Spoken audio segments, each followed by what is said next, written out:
ओ राधे राधे। जिस राधा का नाम कृष्ण ने कभी नहीं लिया, आज उसी के नाम ने पूरे द्वारका को बेचैन कर दिया। सभी पटरानियों के बीच तनाव बहुत ज्यादा था। महल भरा हुआ था, लेकिन उस रात कोई भी शांति महसूस नहीं कर पा रहा था। श्री कृष्ण के सपने में ने उनके मन में चिंता और भ्रम भर दिया था। वे समझना चाहती थी कृष्ण इतने व्याकुल क्यों थे, और सबसे बड़ा प्रश्न, यह रहस्यमयी राधा कौन थी। उन्होंने रुक्मणी की ओर रुख किया, यह मानते हुए कि वह उनके सबसे ज्यादा करीब है, वह उनके साथ सबसे ज्यादा समय बिताती है, तो उन्हें तो जरूर पता होगा। सभी रानियों ने रुक्मणी को आग्रह किया कि आपको राधा के बारे में जरूर पता होगा, उन्होंने आपसे उनके बारे में कुछ तो कहा ही होगा। रुक्मणी ने पुष्टि की कि वह कृष्ण के बारे में ज्यादातर बातें जानती थी, लेकिन यह नाम उन्होंने पहली बार सुना था।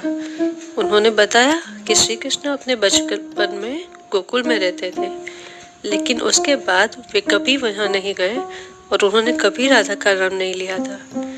अन्य रानियों ने सुझाव दिया कि रुक्मणी जी को श्री कृष्ण से पूछना चाहिए, क्योंकि वो उनके सामने अपना दिल खोल कर रख देते हैं।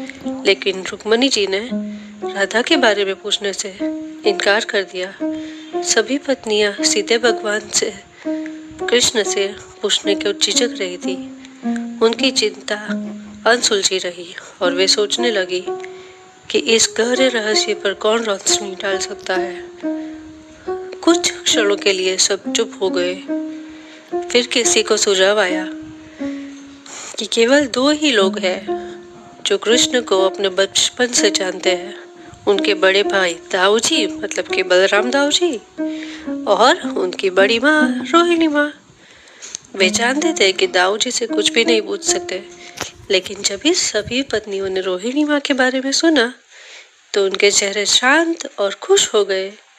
रोहिणी माँ को राधा के बारे में सब कुछ पता होना चाहिए, क्योंकि वह शुरुआत से ही श्री कृष्ण के साथ रहती थी।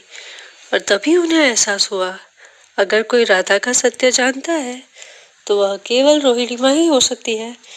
और कहानियों के लिए इंतजार करें। राधे।